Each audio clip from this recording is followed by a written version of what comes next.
है। महाराज जी यह बताइए, आजकल टोटका चार रहे हैं, भागवत चार हैं जो टोटका के बारे में बताते हैं कि बरगद के पेड़ पे चढ़ाया हो, काले तिल चढ़ा दो, ये इनसे कुछ होता है क्या, लाभ होता है इनसे? ये बताइए कि कर्म पहले ये चीज पहले है। ऐसा है, जो भी सुख और दुख आया है वह सब अपने ही कर्म का है, और उसको भोगे बिना मुक्ति नहीं मिलेगी, उस दुख से छुटकारा नहीं मिलेगा, भोगना ही पड़ेगा। चंद समय के लिए वो हट भी जाता है उस पूजा से, क्योंकि उस पूजन का तो फल मिलना है। तो कई बार 100 में 5 दफे जो है वो हट जाता उसी समय, और 95% 10 साल बाद 5 साल बाद अगले जन्म में कभी मिलता है। तो आदमी ये कहता है अरे हम तो पैसा लगा करके फंस गए, 50,000 1 लाख बर्बाद कर दिए, उससे कुछ मिला नहीं।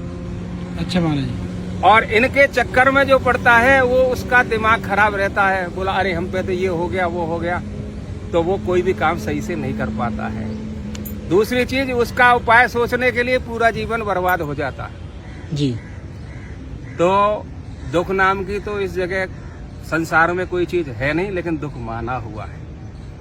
अगर माने हुए को अगर हटा दिया जाए, ये सोच लिया जाए दुख है ही नहीं, तो सारे काम आप करते जाओगे।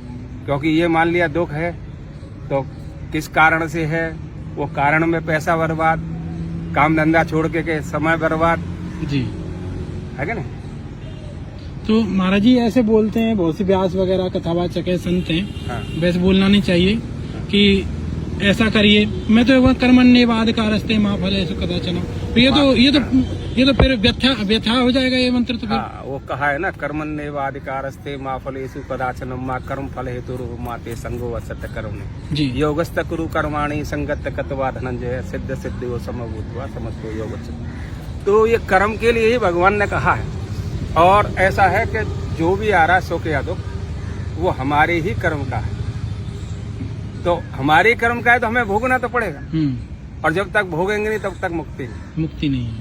पुण्य का भी अगर फल यहीं इस धरती पर ही नष्ट नहीं होगा तो भी अवतार होता रहेगा, पाप का भी फल अगर नष्ट नहीं होगा तो बार बार अवतार होता रहेगा, कभी मनुष्य के रूप में, कभी जीव जंतु के रूप में। और अगर अवतरण ना हो तो उसका उपाय यही है कि सभी कर्मों को भोगो, तो किसी उपाय के चक्कर में मत पड़ो, और अपने आप को कर्ता मत मानो। मतलब कर्म का भोग तो भोगना पड़ेगा, चाहे तुम कुछ कर लो, कुछ भी कर लो, क्योंकि विधाता के गृहस्थी को भी भोगना पड़ेगा। कोई साधु अपने को समझता होगा मैं जल्दी 2-4 दिन में साधु कपड़ा पहन करके कोई साधु बन के बहुत घूम रहे हैं, वो भी कहे कि मैं नहीं भोगूंगा, तो भोगना पड़ेगा। ये सब बस की बात है। वो पहनना भी बड़ा वो होता है ना। पशु पक्षी भी जो भोग रहे, ये भी तो कर्म का ही तो भोग रहा है, किसी ना किसी जन्म में ये भी मनुष्य थे। बिल्कुल।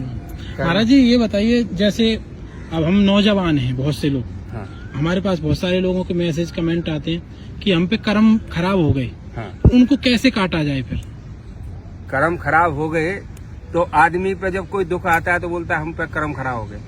जरूरी नहीं है कि इसी जन्म के कर्म है, वो पिछले जन्म कितने जन्मों के पुराने भी हो सकते हैं, जिसका फल नहीं मिला तो वो बाकी है। और कर्म का क्या है, बुरे का कर्म दुख से ही कटता है और पुण्य का कर्म सुख से कटता है। तो दुख भोगने से अपने पराये का और इस संसार के जो मूल तत्वों का जो में कुछ तत्व अगर हाथ लगते हैं तो वो दुख को भोगने से और बुरे कर्म का फल भोगने से, और जो बुरे कर्म से छुटकारा मिलने का रास्ता भी बुरे कर्म का फल भोगने से ही मिलता है। बिल्कुल, बहुत ही सुंदर महाराज जी ने उपदेश दिया, मन गदगद हो गया, दिल गदगद हो गया महाराज जी की बात सुन के। बहुत सुंदर महाराज जी।